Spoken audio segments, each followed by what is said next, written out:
Hi, Friederike. Hello, Ivan. Good to see you. How are you today?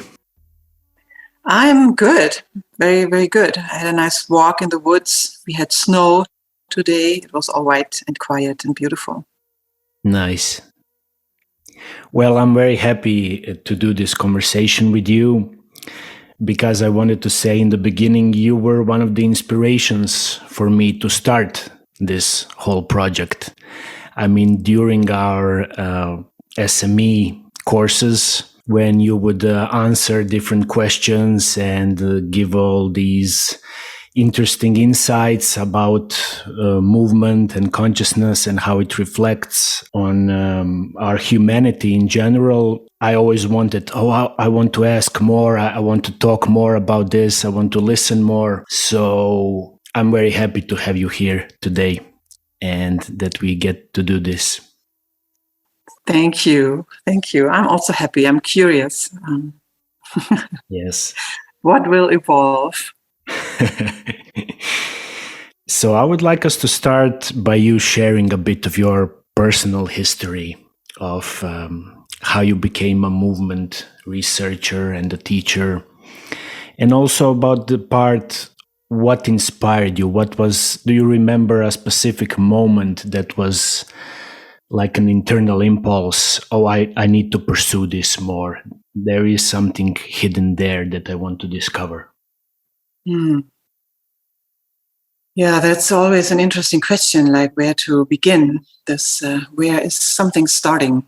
I think I can say that as a child, moving and being physically active was kind of one of my safe places.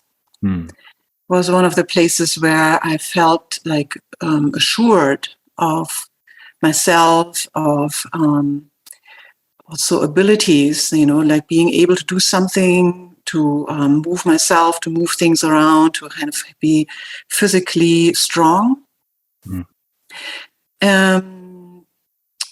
Yeah, that was always a very nurturing place to me, to be in movement and to be in also, kind of, I was never really doing acrobatics, but as children, especially with my father, we would do a lot of kind of acrobatic things, and who could stand on the head the longest, and kind of flipping over, and I don't know, like all kinds of things that really felt like they're so joyful. So I think this physical place was always something that I felt very drawn to develop further. And then in actual like studying something or training, I started out after school. I started out training as an occupational therapist, and I was drawn there because of the huge variety of creative techniques combined with like medical knowledge and psychological knowledge. Like I was really interested in kind of a complex and holistic approach to a situation or a person. And then from there, this drive or this need to move on, to see more, to learn more, I studied different body-based techniques and methods. Like I became a rebirther and studied like some dance therapy, some biodynamic work, and always really very interested in deepening sensations and capacities, what I can feel in myself and how it relates to making sense in my relationships, making sense in opening channels for expression. I would say that was like one of my early on big questions, like how to open channels of expression. I was a very shy child, very shy, and often felt I don't really know how to say something, how to bring all the richness that I felt inside to the outside. So that I think that question or quest has been with me all my life. And I think it also made me look around and look for more and more options of like how these channels could be open. So at some point I felt all the things that I had been doing, like the rebirthing, the dance therapy, the occupational therapy, everything had to do with therapy. Everything had to do with like treating someone, receiving treatments. Mm-hmm. So in this kind of therapeutic process. And at some point I was like, I just need to move. And I went into a dance training, to like a new dance, contact improvisational training in San Francisco. And that's where I encountered body-mind centering. So the body-mind centering elements came into the dance teaching, and something really, when that came in, something was very different than all the other things that we were studying, which were also great. There were a lot of great things. I remember, for example, we were working with the relationship from the fingers to the scapula. And then suddenly I had all these arm movements that I never, ever had before. I felt like I can fly through space. I had all these variations and all the range suddenly. There was a range that opened up that was really amazing. I was just blown away. Every time we did some BMC stuff, I was kind of blown away. Yeah, it was the same with like navel radiation. I remember was the other, another one that just gave me a new sense of three-dimensionality. It gave me a new sense of where movement can arise inside of myself, and these really intriguing pathways that suddenly opened up that I didn't know existed before. Then I was like, okay, one more thing. I'm going to study one more thing. And then I ended up in 94. Bonnie came to Cologne. She was on her big tour before our next 4-year program would start. And I was living in Cologne or next to Cologne, and went to the workshop just kind of to confirm that I really want to do this. And then in 95, I started my training in Massachusetts and at her school. So every summer I would go there for 7 to 8 weeks. At that time, it was a 4-year program. You started at year 1 and you went through year 4 every summer, like 2 months. And then after 4 years, became a practitioner. And then I kept going there to assist. And then I kept going there to do the teacher training, because I was very interested in helping to set up programs in Europe.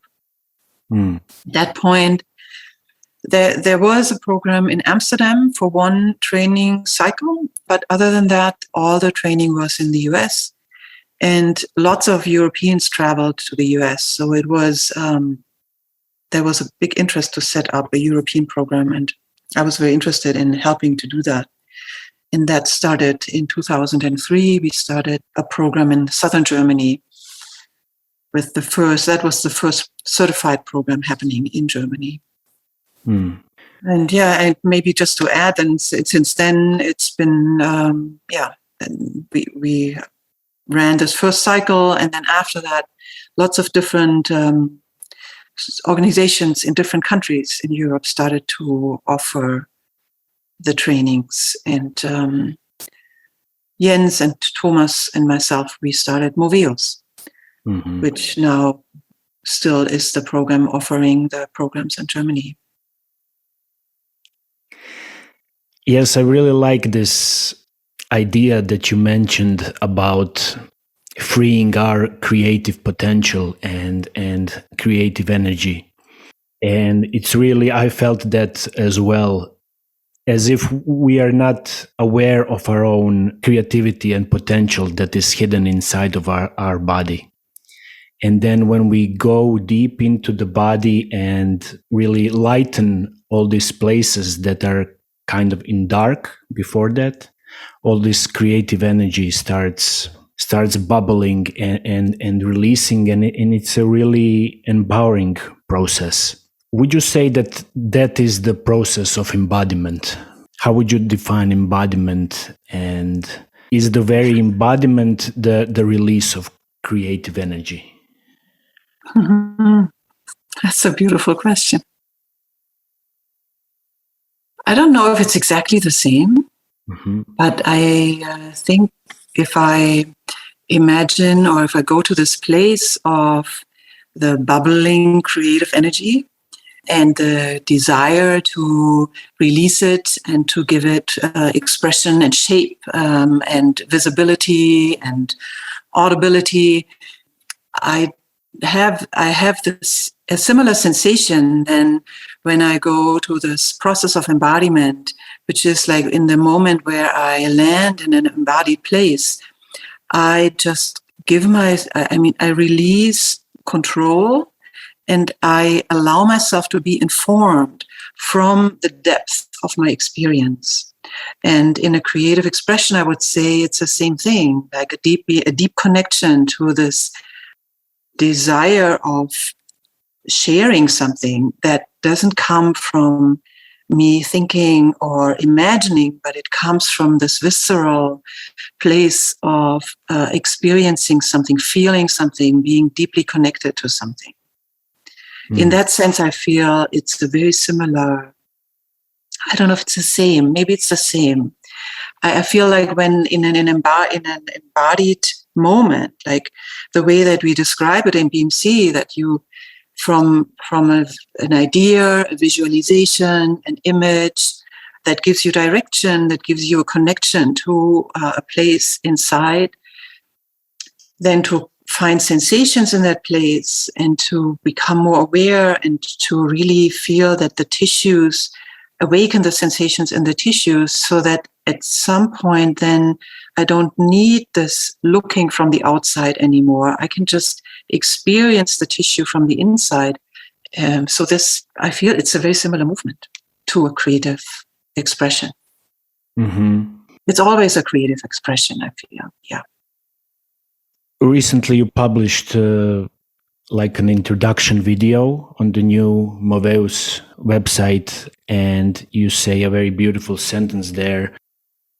You describe this process as it is a very personal investigation, which at the same time connects us to our shared humaneness and beyond the human realm to the living planet with all its different expressions. Can you talk a bit about this dichotomy that we have all the time of us being individuals in a personal exploration and developing our own creativity and our own personal style, our own unique dance, but at the same time being part of a larger picture where our individuality in a way disappears and we become nameless part of totality? Yeah, it's very curious that this is happening. It's all at the same time. And oftentimes in those explorations, it's first deepening the connection to oneself, to me, if you want, like me as an individual. But somehow the deeper we go inside, the more there is the sense of connectedness.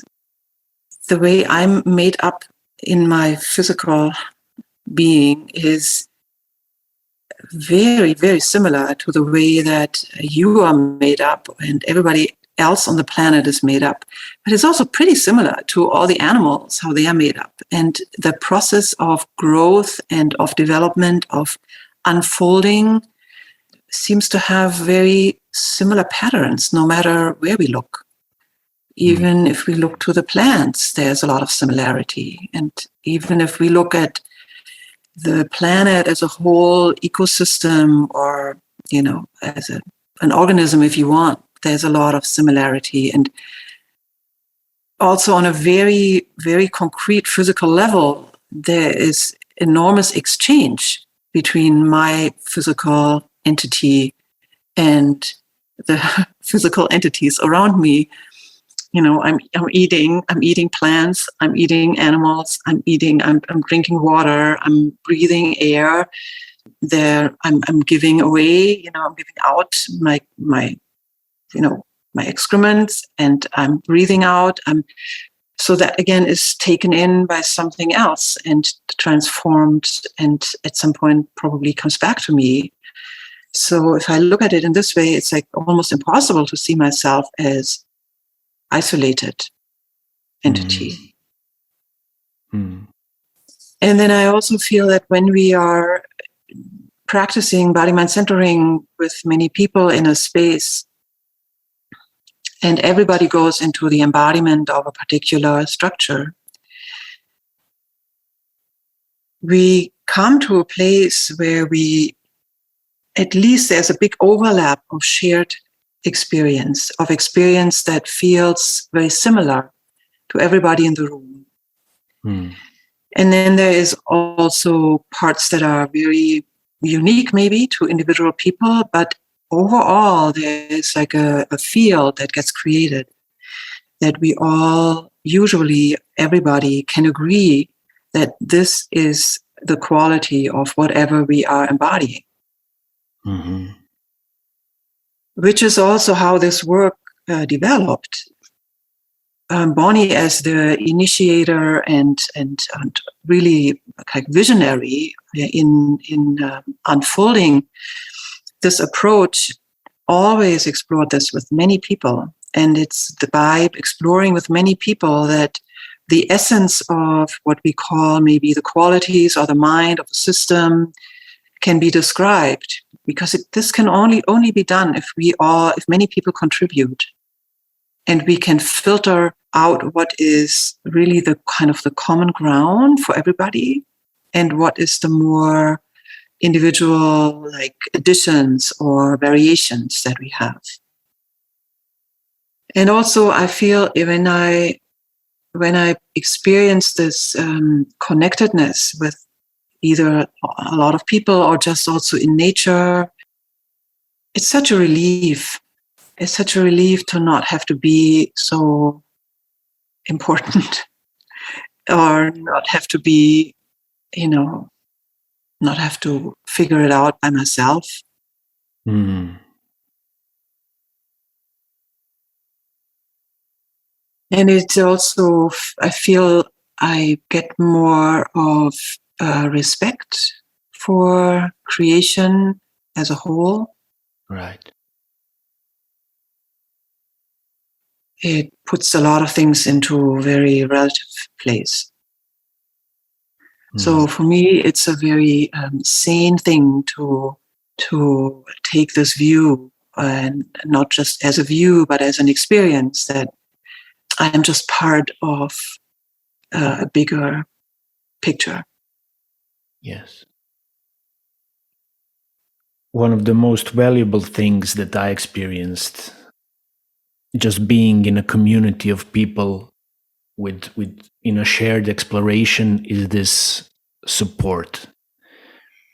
Really, when I look at my life, I cannot really think of another container that gave me more support than, for example, our BMC explorations. Mm-hmm. And also, I feel a stronger connection to nature, being that our bodies are a part of nature. And I also read a nice quote when I was doing the research for the conversation about ecology, that ecology starts with our own body. So tuning into my own body on a deeper level helped me to connect more with nature. And I would like us to talk a bit about this connection with nature, and especially connection with Earth, Earth as a planet, and also the Earth as a ground, as our center, that we are connected all the time as these beings who have a body and who are just in constant relationship with the ground, with the center of the Earth. How do you see this relationship, and why is it important to have a conscious relationship with the Earth that we walk on? I think this is a link to the developmental aspect of the body-mind centering, where relationship to earth and relationship to gravity is one of the first things we explore, because it's one of the first really strong sensations that we experience when we are born. Mm.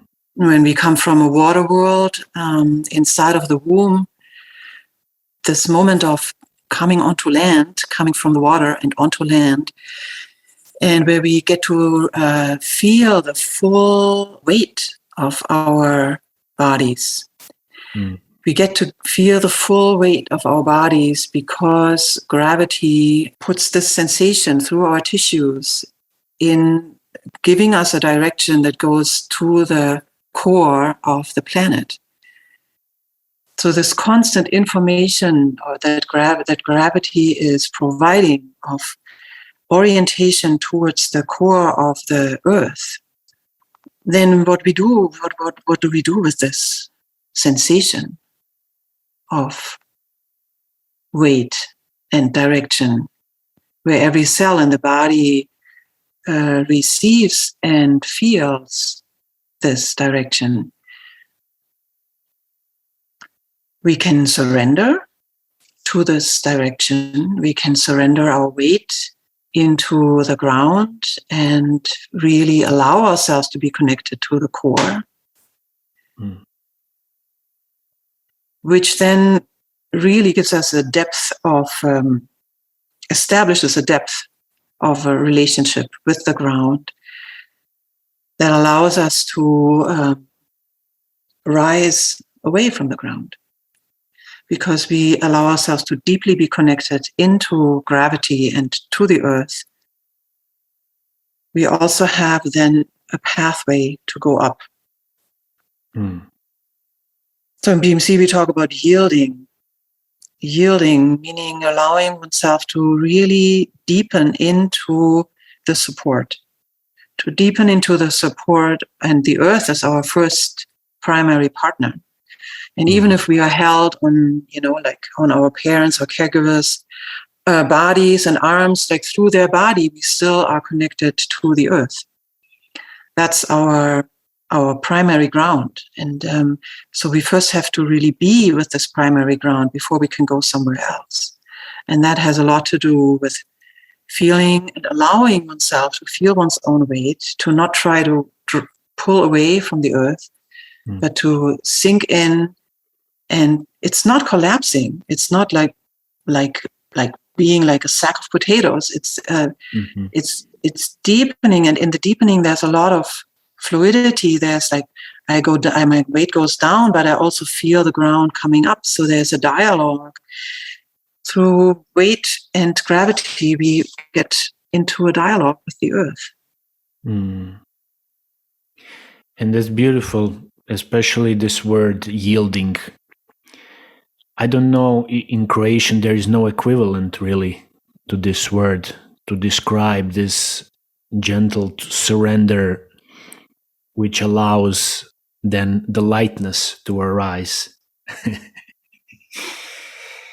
This combination of surrender and release, which allows then lightness to come up, I think it's a beautiful metaphor for life in general, which constantly demands a certain release and surrender into the situations that we go through, but then how not to collapse in these situations, but find some levity. That's one of the essences of the work for me. You go deep to fly high. Yes. But this going deep is the first essential component, because without the roots, without the solid foundation and the release, there is really no up. And in a way, we are these beings of earth and heaven, right? We are the combination of the two. Yeah, I mean, there's also a force in space that draws. Mm. I don't know, space can have a strong pull. Mm-hmm. So Yes. yeah, I think what you say, that we dance, we live, we move in the dialogue of these forces. And maybe one way to say, what BMC is offering is also that we offer experience into connecting to those forces, like creating relationship. I guess you can describe BMC in many ways, but creating relationships would be one way to describe body-mind centering. Mm. Yeah. We don't create the relationships, actually, we open them, or we try to, it's all there. So we don't have to create much. But the art is to open to what's already there. Mm. In a way, this whole process of going into individual systems of the body is creating relationships with all these individual parts, which then resonate together Right. in something that is an undivided whole. Yeah. This thing that you mentioned about surrendering and yielding, I feel that our body holds many stories and many histories. The way we perceive our body and our movement and the way we talk about it, the way we use language, it reflects a whole worldview Mm-hmm. and also a cultural conditioning in a way. So now we were talking about yielding and surrendering, but I've noticed a lot of this mainstream narrative about the body is not about yielding or surrendering, but it has a different lingo. It has a language of fight and conquering. Mm. For example, when we talk about the conception, we talk often about the race Mm-hmm. of the fastest sperm to impregnate the egg, or when we mentioned the immune system, we talk about fighting and protecting, all these military metaphors. In your experience, all this work of embodiment and BMC, does it bring a different worldview into a picture? Yeah, certainly. I think it's kind of, when we put our cultural views that we are used to onto the cellular level, it doesn't always work. I think it works when we see that cells are living entities and that each cell has a lot of functions that we as a whole organism also have, like breathing, like digesting, like receiving information and releasing information, like growing things and decomposing things. And so there's a lot, like being in contact with other cells, with other little organisms. So there's a lot that is very similar to what happens on a whole person level that already happens on the cellular level. But I think if we start to put things like, I want to be the greatest and I want to be the fastest and I'm better than you and to try to be better than everybody else, like if we try to put those things onto the cellular level, I don't think it works anymore. So I think this, what you mentioned, like the sperm, like every sperm wants to really be the one, being received by the egg.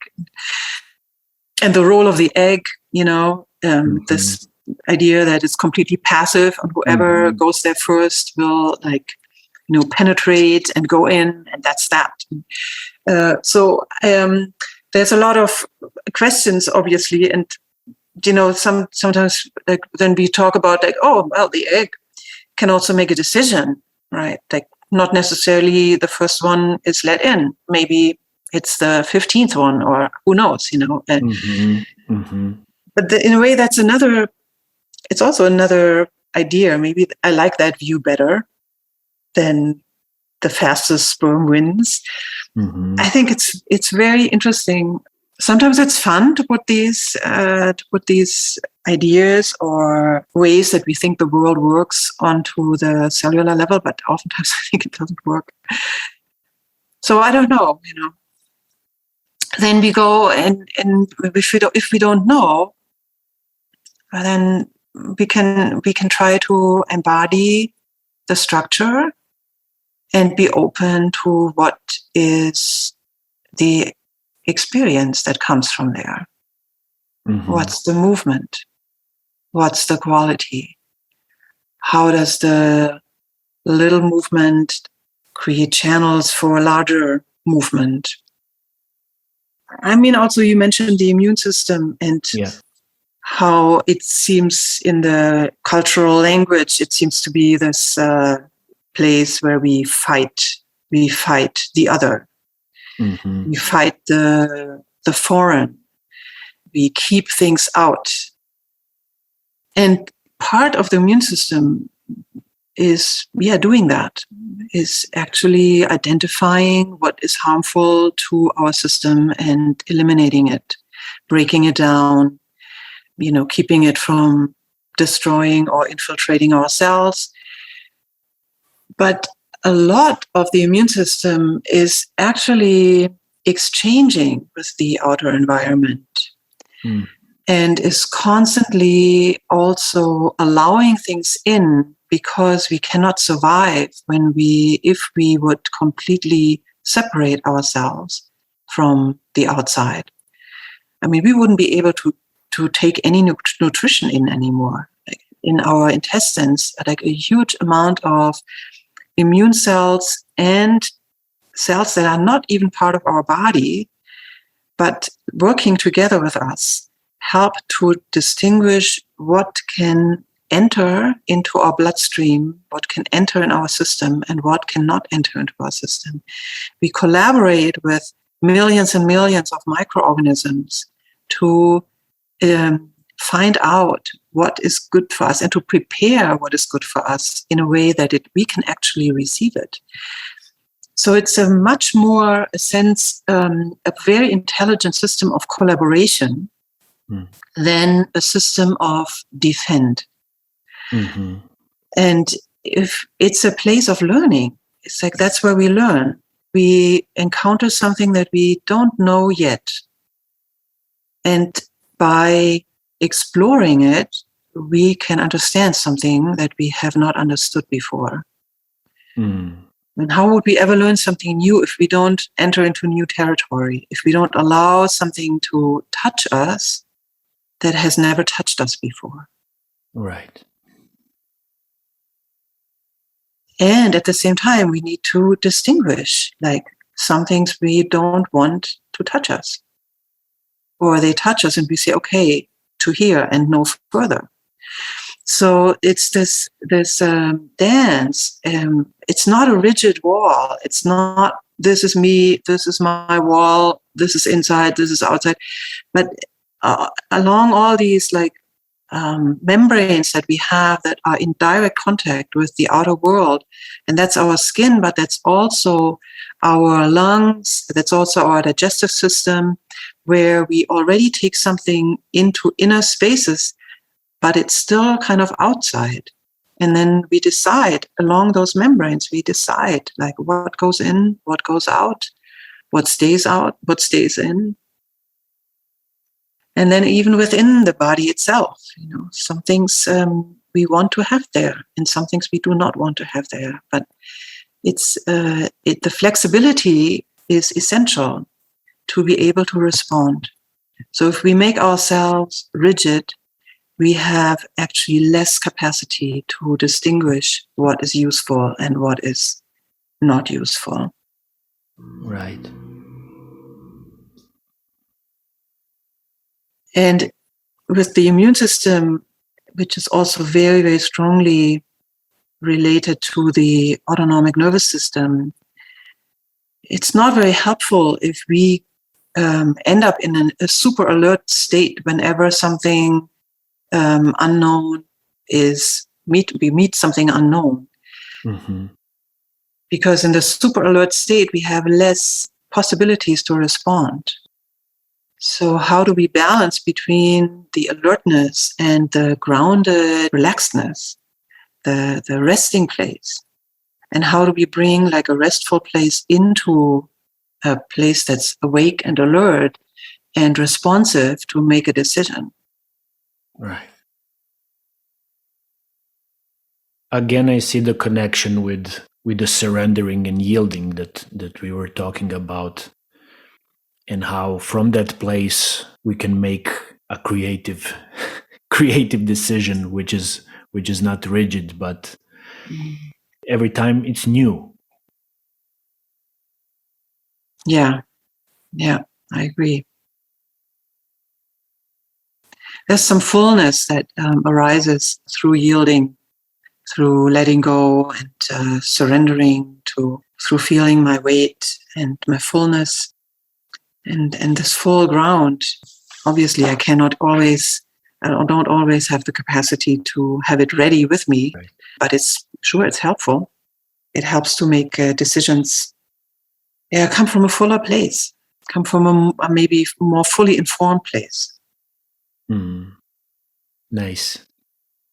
So recently you held a workshop called The Awakened Heart. This sounds very beautiful to me, The Awakened Heart. What does that mean to you? Well, this title was inspired by the woman I co-taught this workshop with. And she's a Buddhist and comes from Buddhist psychology.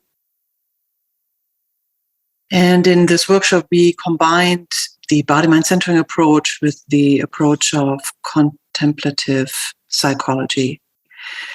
And the awakened heart speaks to the intelligence that we can have when we open ourselves to feeling our heart, to the capacity of the heart to sense self and other, to be in relationship, to the capacity of the heart through the blood to be in constant exchange with every cell of the body, to move like in the movement of the blood are going out from the heart and distributing itself like to every little place in the body, and from there to exchange substances, oxygen, nutritions, hormones, all kinds of substances, leaving the bloodstream, informing the cells, and what comes from the cells coming back to the blood, being taken in, and then all the blood from everywhere in the body, really expansive network, finding its way back to the heart. So the heart receives what happens in the body.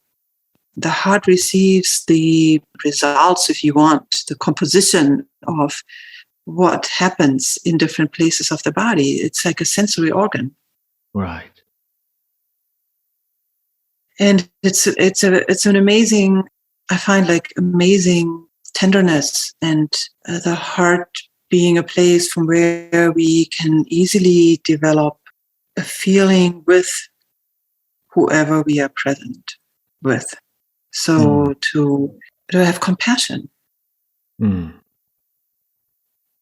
And we can close our hearts. I think we all know this. You know, we all, for a lesser or stronger degree, experience moments where we close our heart and where there's a certain numbness, maybe, which also comes with a little price, where we feel less connected to ourselves and the living energy and the environment and our, friends and loved ones.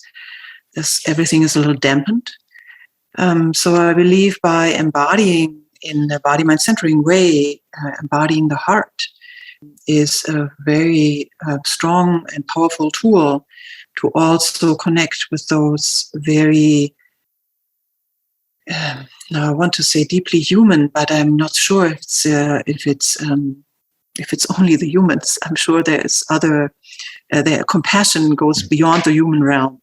But we can deeply connect to our compassion, our self-compassion and the compassion towards the world by contacting the heart. So that's where the title, The Awakened Heart, came from. This experience that then we also feel more immediate and more deeply, which oftentimes is kind of painful because there's a lot of pain inside of ourselves and around us. So when we open our heart, we also feel that pain. Yeah. And it's kind of, maybe it asks for a little courage or a little bravery to stay open.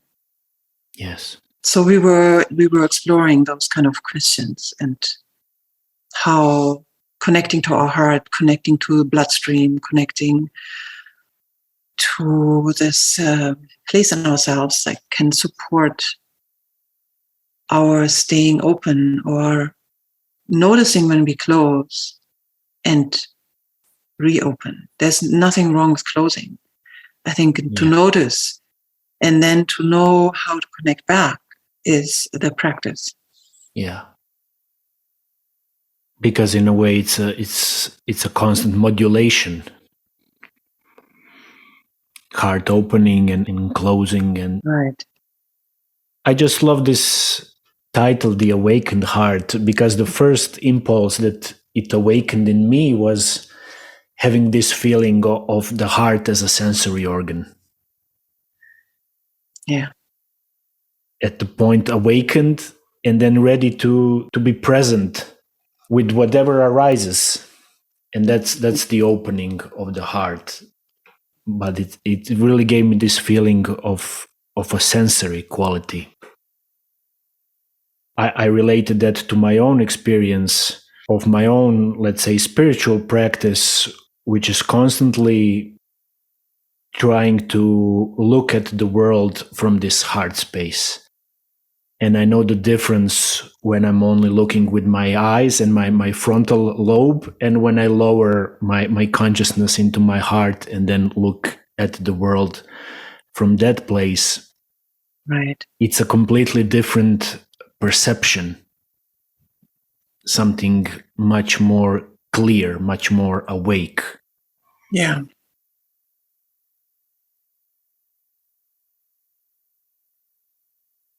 You mentioned at the beginning that you had experience with this method called rebirthing. Could you talk a little bit about that and what are the benefits of rebirthing? Yeah. Well, it's a breath work. Like a technique to guide oneself and others into very connected breathing and very deep breathing. And basically through breath, contacting places in ourselves that are held, that want to release, contacting emotional states that are unresolved and that want to express. So it's a way to induce like process through the breath. It's a long time ago.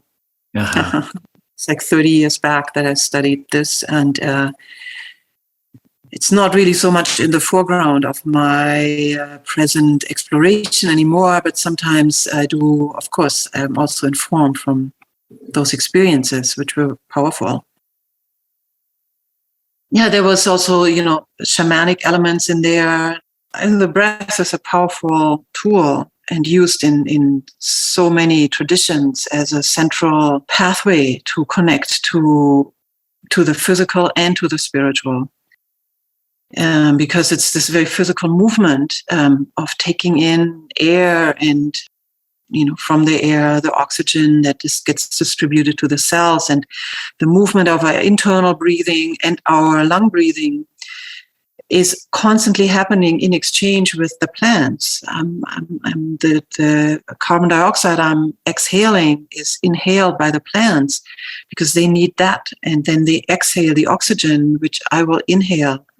So there is this constant exchange. And then air seems to be not having a lot of weight and physical substance.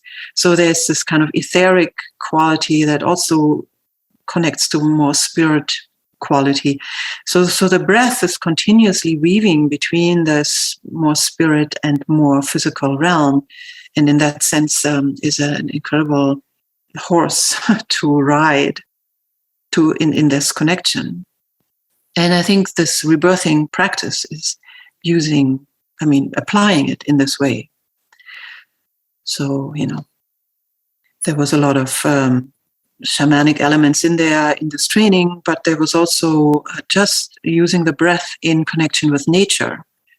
For example, in the fall, when it's already really cold, we would go very slowly enter into a cold lake, like naked, and you go into your breathing. Breathing means you continuously try to relax. You continuously try. In BMC language, I would say you continuously try to yield. And you yield into the cold, water as you very, very slowly go deeper into the lake. Whenever you feel like you want to withdraw because it's cold, you start to release again. Through the breathing, you release. And when you feel, I'm released, then you go further in. It's an amazing practice. It was one of my favorite practices in that training, because you so amazingly you expand instead of contracting into the world, into the nature, into the water, into the rocks, into the sky. It's an incredible, beautiful practice. So here you have some of my rebirthing experiences. Yes, it's great. And every single one of these experiences changes us.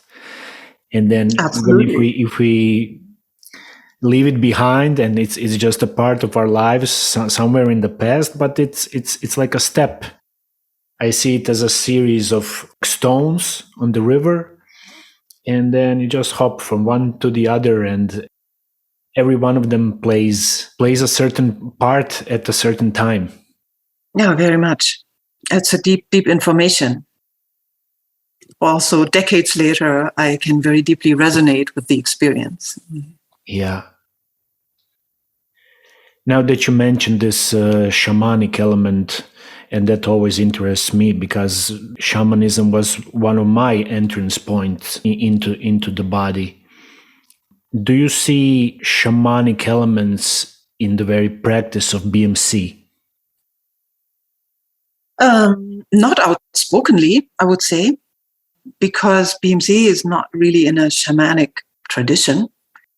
But there are practitioners and teachers, embodiment centering, who actually stand pretty firmly in a shamanic tradition, and they deeply combine those practices. Mm-hmm.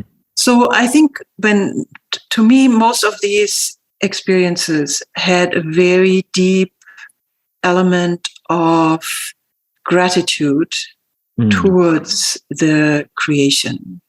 Yes. And I can say that this deep gratitude towards creation, I also find embodiment centering. Right. So there I could make a bridge, a direct bridge. Yes. And I would say the same in my experience. That is like the essence. And of course, shamanism is such a wide word. What I was really aiming for is this feeling of gratitude, of honoring the mystery of life, and feeling the gratitude for being. Point. No need to add anything.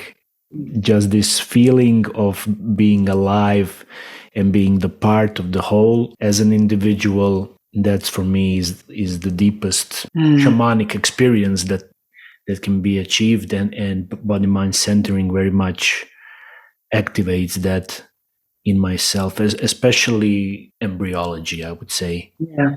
Going back to the beginning. It's a very dynamic, creative place, the embryology. Yes.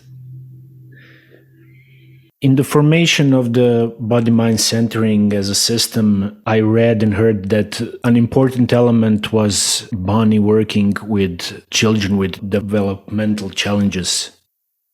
And I also read in your bio that you had experience in that field. How would you say that work enriched your experience and the worldview in general?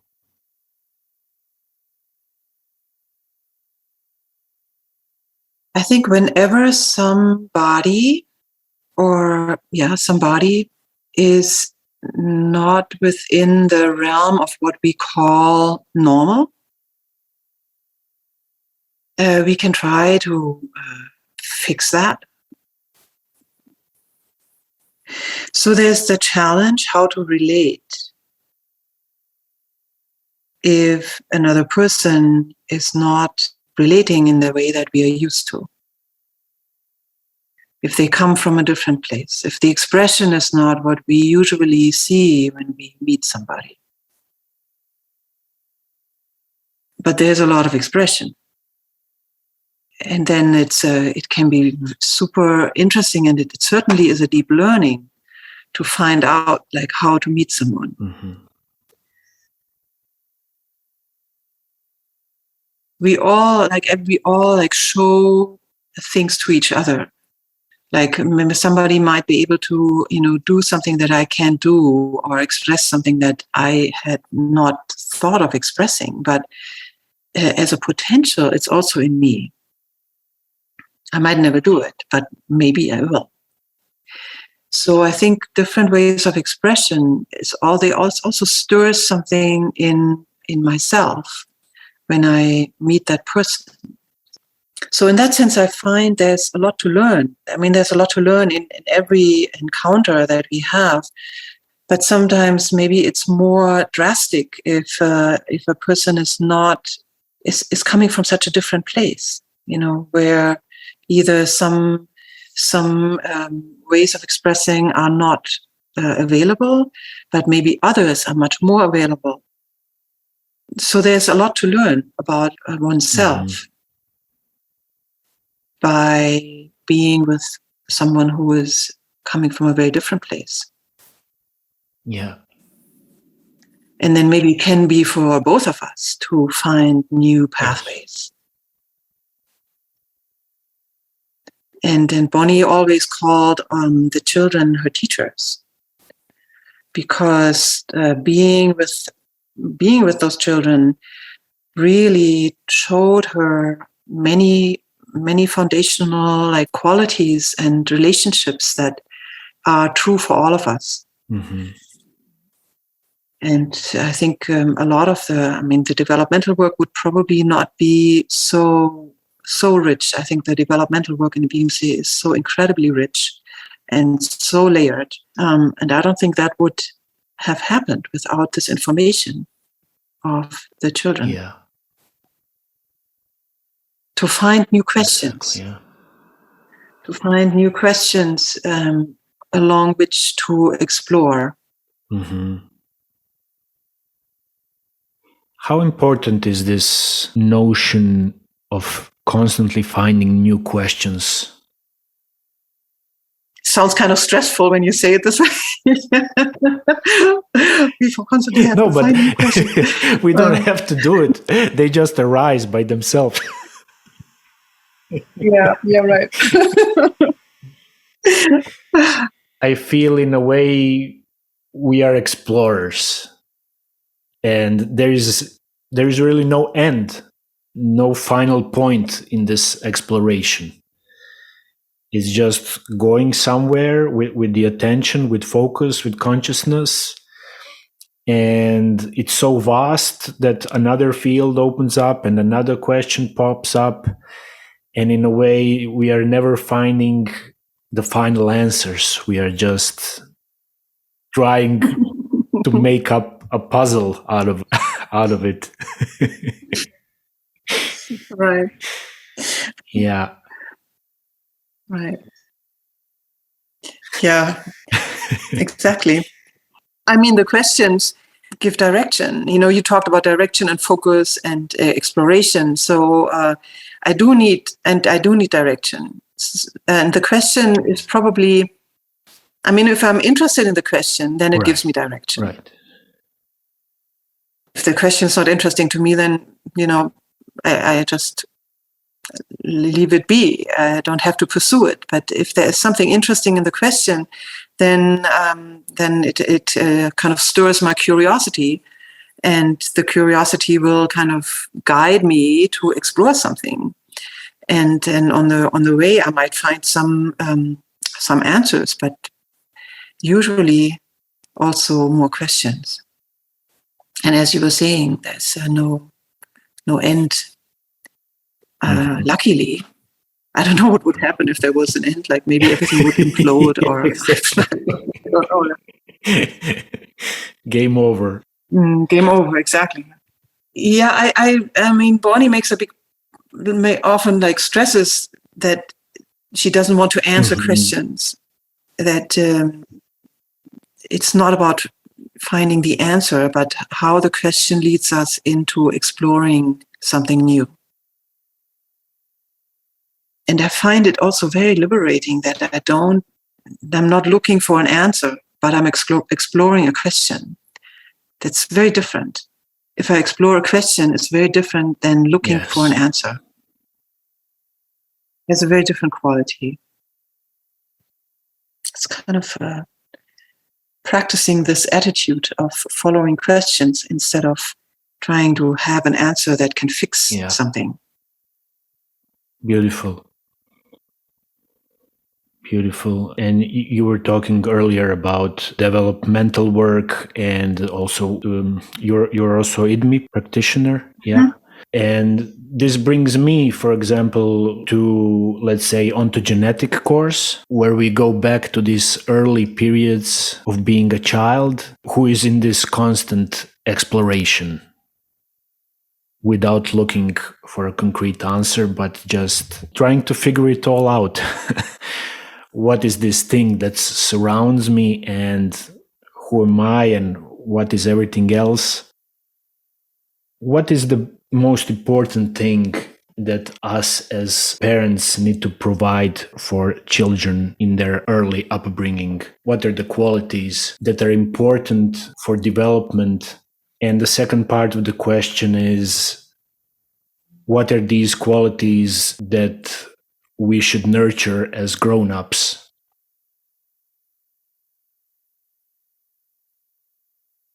I think for parents or caregivers or people around babies, we are the environment, or we are part of the environment. So the question maybe could be, how can I be an environment where this baby or this child can feel fully accepted, can feel safe, can have room for curiosity? So how do I contain and hold and create a space, especially for the small babies? The space is relatively small because their senses are still very close to themselves. They are not like wandering out into the world yet. So how do I meet this need of a more contained place in this very first time when there's a lot of adjusting and first arriving in this new situation, on being in air, on earth, adjusting breathing, adjusting digestion, adjusting like wake and sleep rhythms. And like there's a lot of very basic life functions that have to adjust and and kind of be organized and balanced. So how do I give a lot of containment so there's not a lot of trying to pull the child into a place where it's not yet with their sensory being? And then maybe later it's important to kind of loosen the container. Yeah. So it's being in a listening and responsive relationship to the child, and trusting that from this dialogue, I will know most of what I have to do. I mean, it's very helpful to have advice, very helpful. But a lot has to arise out of the situation and out of the relationship. And if we can trust ourselves in our own like perceptions and inspiration, it's a good ground to be in dialogue with the baby. We cannot ask directly what they want, but we can feel, we can be with, we can respond, and we can accept, hopefully, beauty of the meeting. And in the IDMI, there are very concrete things that we teach and that we also show parents if they want to. You know, how to like hold a baby, how it's what's really helpful to support a child in their regulation, in their calming down, in their unfolding their activities, in finding rest and recuperation, going back in more internally, and then going back out more into external and curious play, maybe into dialogue with the environment. There's a constant weaving of internal and external focus. And there are many ways how we can very simply often support this regulation. So especially in an age when babies don't have this regulatory capacity only out of themselves, where there is a real need for the environment to support the regulation. And there's a lot of really helpful tools, as well as deeper, I guess the biggest tool is having a deeper understanding of this developmental process, because a lot of these things then come absolutely natural. If I understand like these developmental stages and the movement of expanding and contracting and evolving in myself, then it's not so hard to connect with it and to resonate with a baby and its needs. Great. But it is our current world is often not giving so much room for this being with. That we start by being and not by doing. And it needs a certain amount of trust in this being process. Right. And if I have experienced this with myself, which is something that we do in BMC, we practice being with ourselves, and there's nothing to do. And sometimes things happen, but in the beginning, there's nothing to do. And that oftentimes is very nerve-wracking for people if this experience is not cannot be connected to. Yeah, because apparently, like what we learn is that value comes from doing, and value does not come from just being there, and that being there can be enough. But often that's exactly what we need. We just need the depth of connection and to be there without agenda and to just open the space for what wants to happen. Beautiful, Friederike. I think this is a great way to end.